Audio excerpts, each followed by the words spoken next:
నమస్తే అండి, నేను రజాక్. నరేంద్ర మోడీ గారు ఈయన మాటల ప్రధాని కాదు, చేతల ప్రధాని. నిన్నగాక మొన్న మనకు అందరికి ఒక సందేశం ఇచ్చారు, పెట్రోల్ డీజిల్ వాడకాన్ని తగ్గించాలని. కానీ ఒక దేశ ప్రధాని అయ్యుండి మాటలు చెప్పడం కాదు, నేను చేతల్లో చూపిస్తేనే నా దేశ ప్రజలకి క్లియర్గా అర్థమవుతుంది, ఈ సిచ్యువేషన్ ఏంటనేది వాళ్ళకి తెలిసి వస్తుందని చెప్పేసి ఈ రోజున మోడీ గారు మాట ఇవ్వడమే కాదు, చేతల్లో చూపించడం జరిగింది. విషయం ఏంటంటే, మోడీ గారికి సెక్యూరిటీ హై లెవెల్లో ఉంటుంది. మీ అందరికి కూడా తెలిసింది కదా, ఎస్బీజీ కమాండోస్, అలాగే అనేక రకాల సెక్యూరిటీ ఫోర్సెస్ అన్నీ కూడా ఆయన వెనక ఉంటాయి అన్నమాట. అలాగే ఆయన ఒక చోటుకి వస్తున్నాడంటే దాదాపు 20కి పైగా కాన్వాయ్ ఉంటుంది. మినిమం ఆయన కాన్వాయ్లో 20 వాహనాలు మినిమం ఉంటాయి. జామాస్ దగ్గర నుంచి మొదలు పెడితే సెక్యూరిటీ ఫోర్సెస్ కోసం అని చెప్పేసి అనేక రకాల వెహికల్స్ ఉంటాయి అన్నమాట. అన్నీ కూడా హై అండ్ వెహికల్స్. కానీ 20 వాహనాలు ఉండేటటువంటి నరేంద్ర మోడీ గారు కేవలం 2 వాహనాల సెక్యూరిటీతోనే ఈ రోజున ఎక్కడికైనా వెళ్ళడం అయితే జరుగుతూ ఉంది.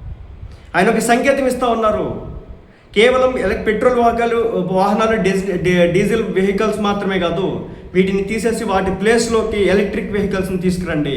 ఎలక్ట్రిక్ వెహికల్స్ అయితే కనుక మన భారతదేశంలోనే ఎలక్ట్రిసిటీ సృష్టించడం జరుగుతూ ఉంటుంది. రకరకాల మార్గాల ద్వారా మనం సృష్టిస్తాం, solar panels through, wind energy, అలాగే హైడ్రో ఎనర్జీ. సో ఈ విధంగా నీటి ద్వారా కావచ్చు, విండ్ ద్వారా కావచ్చు, అలాగే మన సోలార్ ప్యానల్స్ ద్వారా కూడా మనం ఎలక్ట్రిసిటీని జనరేట్ చేస్తూ ఉంటాం అనమాట. దాంట్లో మనకి ఇబ్బంది లేదు. ట్రైన్స్ కావచ్చు, ఇవన్నీ కూడా దాని ద్వారానే వెళ్తూ ఉంటాయి, ఎలక్ట్రిసిటీ త్రూ. కాబట్టి నరేంద్ర మోడీ గారు చెప్పిన పిలుపు ఏంటంటే, అందరూ కూడా ఎలక్ట్రిక్ వెహికల్స్ని కొనుక్కోండి అని చెప్పేసి.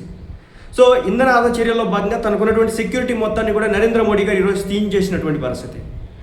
సో అది మామూలు విషయం అయితే కాదు.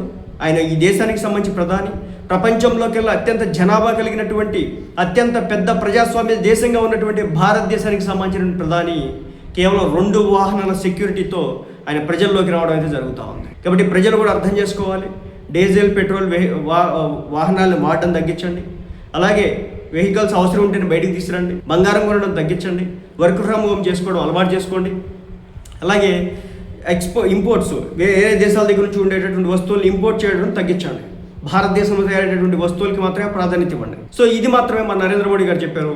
ఆయన చెప్పిన మాటలు మనం తూచా చెప్పకుండా పాటించడం ద్వారా మన దేశ ఆర్థిక వ్యవస్థ అనేది స్ట్రాంగ్ అవుతుంది, అర్థం చేసుకుంటారని. సో ఆయనే చూపించారు ఈ రోజున 18-20 వాహనాలు ఎక్కడ కాన్వాయ్లో, 2 వెహికల్స్ ఎక్కడ.